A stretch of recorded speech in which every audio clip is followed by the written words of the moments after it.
L'église là, c'est force nous c'est force l'église là. Radio Télé Petite Maman Marie, portez la caillou, pied poudré. Pied poudré, c'est une émission qui là pour informer de toute actualité sur l'église là. Qui t'icite ou l'autre bord de émission ça a passé chaque jour à 6h30 le matin et puis 7h dans la soirée. Avec pied poudré, on fait route là aussi.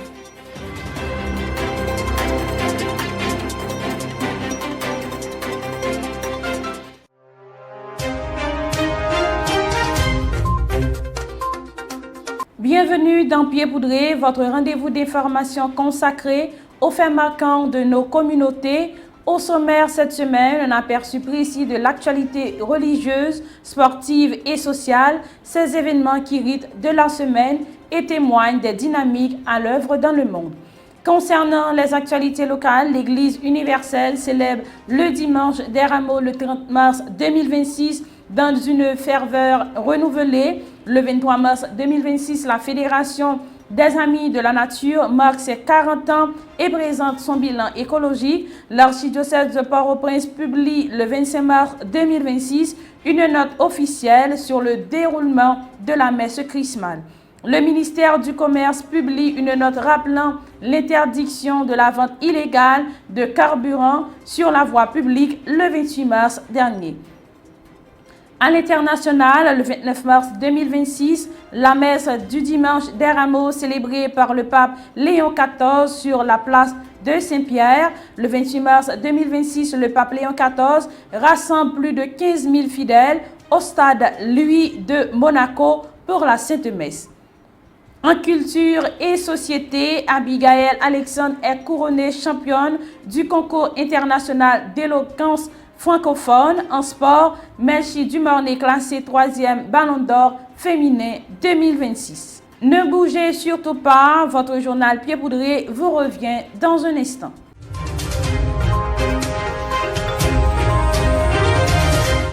Vous êtes toujours branchés à Pied Poudré. On repart tout de suite pour un tour exprès et complet de l'actualité de la semaine locale, internationale, culturelle et sportive. Restez avec nous, l'info continue à toute vitesse. La communauté catholique de Port-au-Prince s'est rassemblée un grand nombre pour célébrer le dimanche des Rameaux, porte d'entrée de la Semaine Sainte et première proclamation solennelle de la Passion du Christ. Malgré les circonstances difficiles, plusieurs paroisses ont tenu à maintenir une courte procession symbolique, geste qui rappelle l'entrée triomphale de Jésus à Jérusalem avant son chemin vers la croix.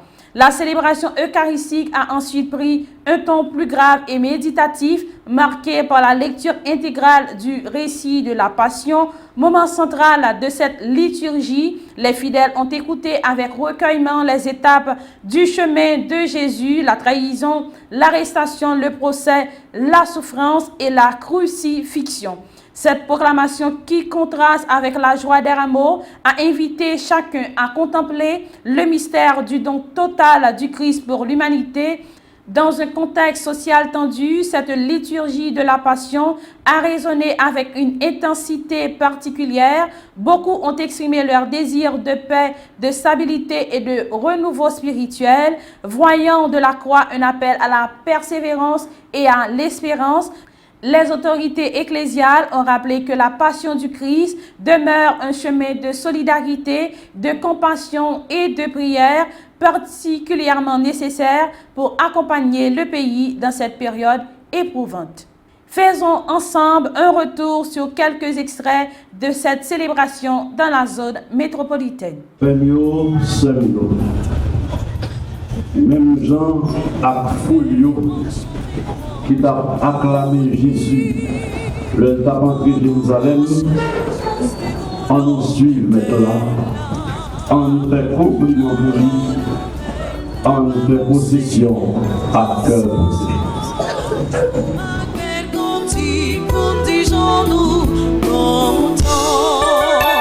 Tout ça qui existait doit chanter louange pour lui. Ni sang qui dans le ciel, ni sous la terre chanter.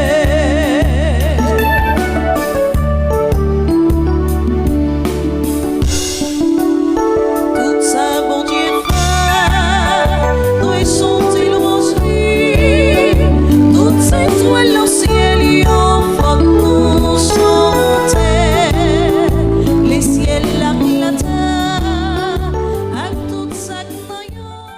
Le Seigneur soit avec vous. Et avec votre esprit. Évangile de Jésus-Christ selon saint Matthieu. Gloire à toi, Seigneur. Matthieu, chapitre 21, versets 1 à 11. Jésus et ses disciples, approchant de Jérusalem, arrivent en vue de Bethphadée sur les pentes du mont des Oliviers. Alors, Jésus envoya 2 disciples en leur disant: « Allez au village qui est en face de vous. Vous trouverez aussitôt une ânesse attachée et son petit avec elle. Détachez-les et amenez-les-moi. Si l'on vous dit quelque chose, vous répondrez: le Seigneur en a besoin. Et aussitôt, on les laissera partir. Cela est arrivé pour que soit accomplie la parole prononcée par le prophète. Dites à la fille de Sion: voici ton roi qui vient vers toi, plein de douceur, monté sur une ânesse et un petit âne, le petit d'une bête de somme. Les disciples partirent et firent ce que Jésus leur avait ordonné. Il amenait l'ânesse et son petit, disposèrent sur eux leurs manteaux, et Jésus s'assit dessus.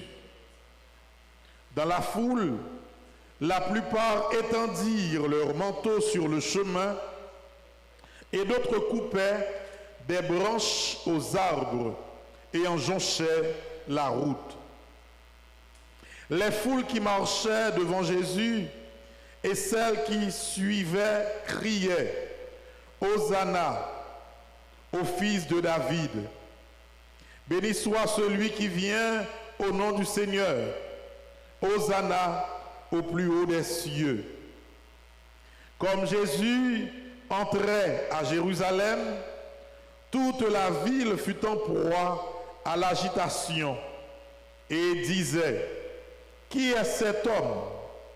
Et les foules répondaient: c'est le prophète Jésus de Nazareth en Galilée. Acclamons la parole de Dieu. Louange à toi, Seigneur Jésus. Frère Maxime, c'est avec belle cérémonie ça que nous l'ouvrirons semaine sainte là. De la vie de plus fort chrétien, semaine sainte là, c'est semaine qui plus fort dans l'histoire de l'église là. Et c'est semaine que tout chrétien yo apprécié.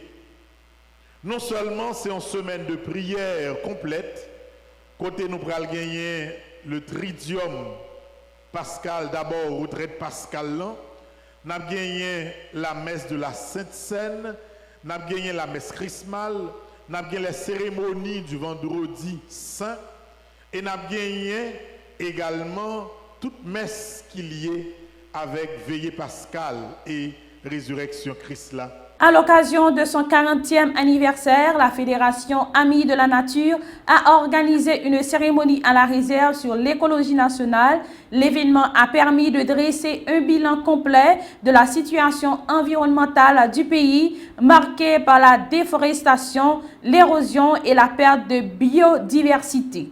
Les responsables ont également présenté de nouvelles perspectives, notamment des programmes de reboisement, de sensibilisation communautaire et de gestion durable des ressources naturelles. Les partenaires internationaux ont salué la constance de l'institution dans la défense du patrimoine écologique haïtien. Faisons ensemble un retour sur quelques images.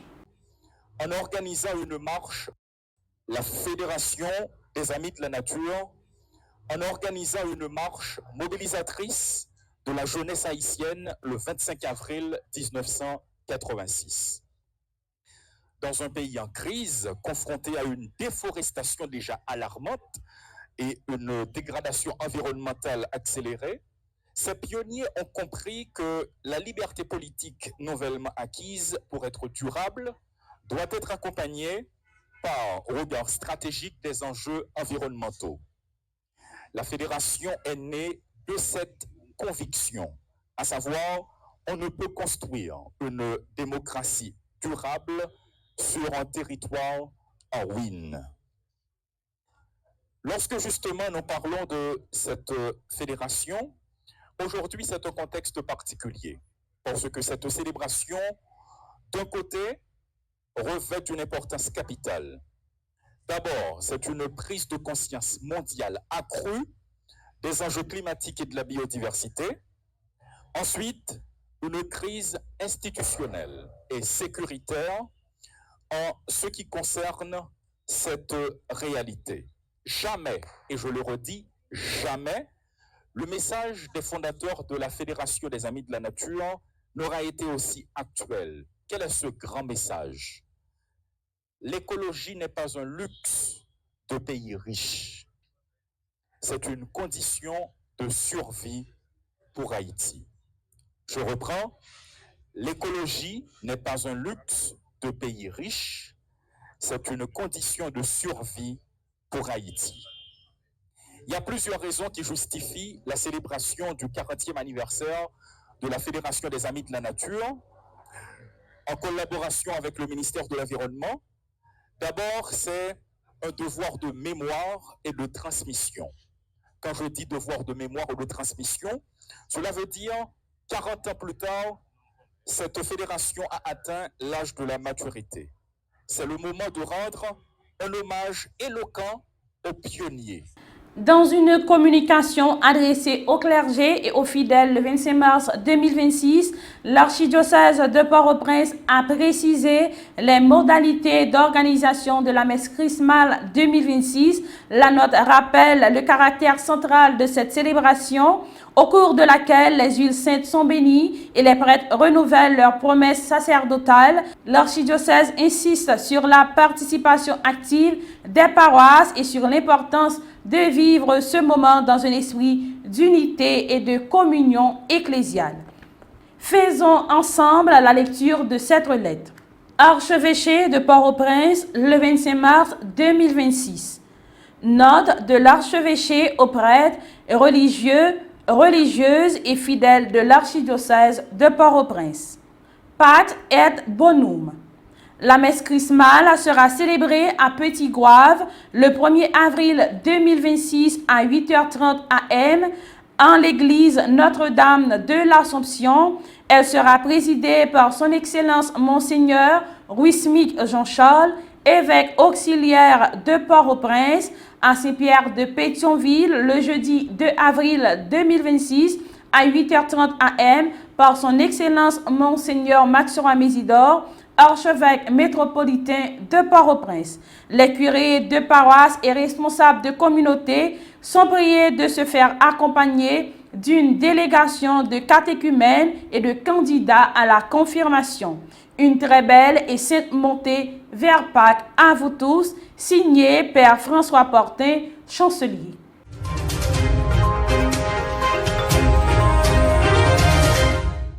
À travers une note officielle, le ministère du Commerce et de l'Industrie a réaffirmé l'interdiction formelle de la vente illicite des produits pétroliers sur la voie publique. Les autorités dénoncent une pratique qui alimente l'insécurité, perturbe la distribution régulière et expose la population à des risques d'incendie. Le ministère annonce un renforcement des contrôles et appelle les citoyens à privilégier les circuits légaux pour l'achat de carburant. Nous marquons une courte pause, restez à l'écoute, nous serons de retour dans quelques minutes avec l'essentiel de l'actualité internationale.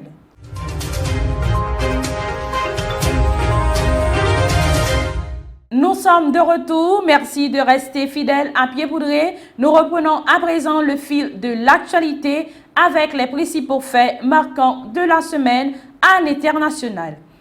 Des foules venues des 5 continents ont convergé vers la place Saint-Pierre le 29 mars 2026 pour assister à la messe du dimanche des Rameaux présidée par le pape Léon XIV. Sous un ciel printanier, le vaste esplanade s'est transformé en un immense lieu de prière marquant l'entrée officielle du Vatican dans la Semaine Sainte. Dans son homélie, le souverain pontife annonçait un appel appuyé à la paix et à la réconciliation. Invitons les fidèles à marcher avec courage sur le chemin de la compassion. Son message prononcé dans un contexte mondial marqué par les tensions géopolitiques et les crises humanitaires a trouvé un écho particulier parmi les pèlerins. La liturgie rythmée par la bénédiction des rameaux et la proclamation de la Passion a plongé la place de Saint-Pierre dans une atmosphère de recueillement intense. Entre chants, silence et ferveur, la célébration a rappelé la dimension universelle de la Semaine Sainte, moment central de la foi chrétienne. L'affluence exceptionnelle et la diversité des participants ont confirmé une fois de plus le rôle du Vatican comme point de convergence spirituelle pour des milliers de croyants. Cette messe inaugurale ouvre une série de célébrations qui conduiront les fidèles jusqu'au Tridium pascal. Le stade Louis II de Monaco a accueilli une célébration eucharistique exceptionnelle présidée par le pape Léon XIV en présence de plus de 15 000 fidèles et de la famille princière. L'événement inédit dans la principauté a mis en lumière le message de fraternité et d'espérance porté par le Saint-Père. Les autorités monégasques ont salué une rencontre historique marquée par une organisation impeccable et une participation enthousiaste.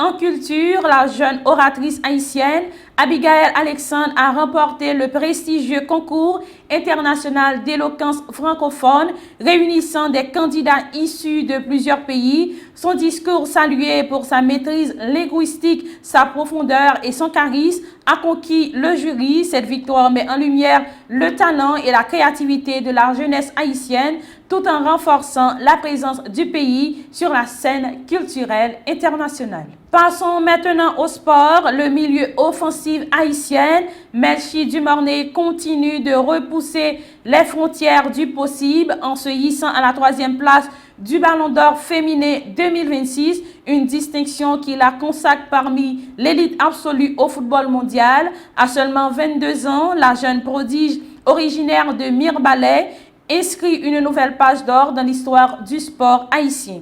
Porte en haut les couleurs du pays sur la scène internationale, cette reconnaissance vient de couronner une saison exceptionnelle marquée par des performances décisives en club comme en sélection nationale. Sa vision de jeu, sa maturité technique et son sens de but ont impressionné les observateurs, confirmant son statut de joueuse incontournable dans le football féminin contemporain. Au-delà du terrain, Dumornay incarne un symbole puissant pour la jeunesse haïtienne. Son parcours fait de détermination, de discipline et de résilience inspire des milliers de jeunes sportifs qui voient en elle la preuve que le talent haïtien peut briller au plus haut des niveaux. Son ascension fulgurante rappelle également l'importance de soutenir le développement du football haïtien dans le pays. Avec ce nouveau triomphe, Melchi Dumornay s'affirme non seulement comme une star mondiale, mais aussi comme une ambassadrice de la fierté haïtienne, un modèle d'excellence et d'espoir dans un contexte national en quête de figures inspirantes. Et maintenant, place à votre chronique bien-être avec le Dr Gaël dans Sourire à pleines dents.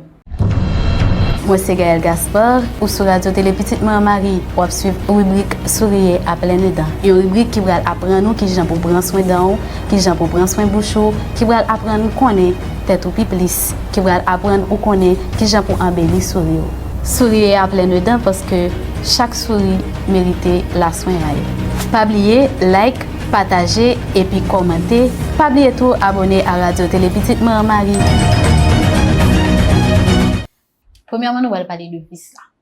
Le vis là lui-même, c'est les game, pas dire exactement forme racine mais c'est place racine nan que li pral prend et la gen une structure qui conique qui fait presque même avec racine nan. Racine naturelle là que vous mettez en dans zo mâchoire que vous visser en dans zo mâchoire qui pas rester dans gencive là mais dans zo mâchoire. Donc si rester dans gencive là ça arrive un moment si vous va bien prendre soin hygiène gingival et puis ça arrive que le vient soquer même avec dents et puis les sortir. Donc vous mettez exactement en dans zo mâchoire et c'est comme si il entrer, c'est comme si il vient presque naturel. Bon, racine naturelle là pas on dit pas besoin ensemble avec racine naturelle là mais il vient capable dire sensiblement égal avec racine naturelle. Deuxièmement, dans structure d'envissio gain aboutement lui même c'est un petit comme si il va relier vis là avec quoi que va le faire. Donc quand on va le faire c'est à partir de l'autre dent qui d'antagoniste ça veut dire dent qui sous côté pour ça va le faire. Dent qui sous côté dans ça que ou même on t'est perdu. OK?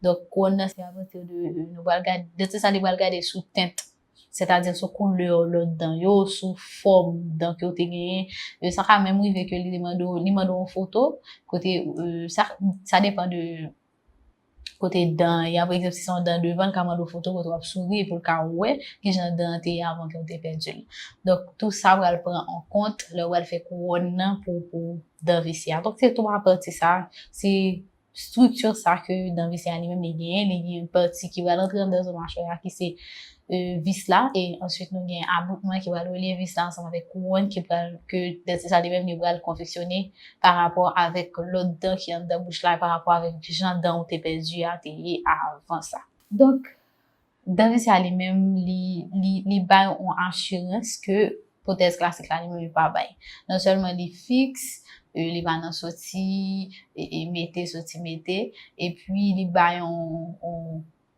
précision dans emplacement dedans parce que l'homme composé classique dans bouchou j'aime dire non il pas représenter racine naturelle là il juste représenter esthétique so ouais c'est-à-dire couronne seulement côté ou capable mastiquer à l'aise ou capable manger à l'aise ou capable et déchirer manger à l'aise ou capable manger quand à l'aise mais on a toujours une crainte parce que il pas ancré dans un mâchoire bien vraiment il pas ancré dans un mâchoire bien vraiment ça qui va venir différent avec d'avicéo même c'est comme si on gagne dans naturel dans bouche ou pas peur rien ou pas peur pour craser os pas peur pour manger whatever bagay là parce que dans lui-même ni ancré dans un mâchoire il va gagner rien vraiment rien pour craindre seulement ça au cas crainte c'est si ou pas prendre soin implant ça c'est ça normalement ça va arriver que mauvaise hygiène qui vient faire que au fur et à mesure il y a un problème de gingivite et immédiatement que il y a un problème au niveau parodontal si je soutien dent c'est-à-dire zo mâchoire gingivite parodontique tout ça ça peut arriver que implant lui-même devient dégradé et puis elle est sortie ça qui est vraiment dommage parce que c'est un traitement qui est vraiment compliqué et immédiatement que vous mettez et vous corps adhérer ensemble avec vous faites tout ça qui est possible pour qu'un hygiène propre pour qu'à toujours qu'un implant ça dans bouche. Pieds Poudrés s'achève sur une actualité dense et contrastée, marquée à la fois par la ferveur religieuse du dimanche des Rameaux, les enjeux écologiques soulevés par la Fédération des Amis de la Nature, les rappels institutionnels de l'archidiocèse comme du ministère de Commerce. Sur la scène internationale, les célébrations présidées par le pape Léon XIV ont rassemblé des foules impressionnantes, confirmant la portée universelle de la Semaine Sainte. Haïti s'est illustré avec éclat avec la victoire d'Abigail Alexandre en éloquence et la performance historique de Melchi Dumornay au Ballon d'Or féminin. Une semaine où la foi, la culture et le sport ont rappelé la vitalité d'un pays qui continue de rayonner malgré les défis. Le journal Pieds Poudrés vous remercie de votre fidélité et vous donne rendez-vous pour la prochaine édition. C'était avec vous Isli Paul pour cette édition du journal Pieds Poudrés.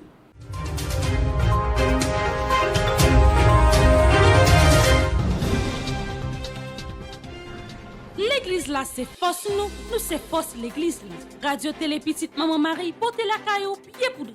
Pied poudré, c'est une émission qui là pour informer de toute actualité sur l'église là. Qui ici ou l'autre bord de l'eau. Émission ça a passé chaque jour à 6h30 le matin et puis 7h à soir. Avec pied poudré, on fait route là.